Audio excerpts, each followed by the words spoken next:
you put. Yeah. Cheers. Mine's cashew nuts. Scouties have got the Bacardi. I'm on the malt. Right. As you can see, we now have an engine in bits. This quick snippet, I'm just going to point out the crankcase faults and foibles to look out for. This case is actually in very good condition. In fact, it's one of the best I've seen for a long time. Things to point out quickly, when you do them, give them a good clean with the gunk. Look at all these fins. These are all oil cooling fins. You need them all cleaned out of all the gunge. The saddles, these saddles are actually like new. Normally, when they've been pummeled, which you do get in a hard used engine, you can feel a ridge where the shell bearing sits. Here's the shell bearings. Now, unfortunately, our shells, our mains, are goosed.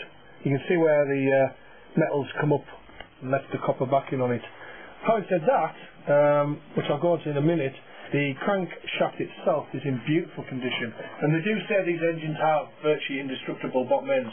But as you and I know, there are lots of people who make it their job in life to destroy these engines by using no oil and never ever servicing them.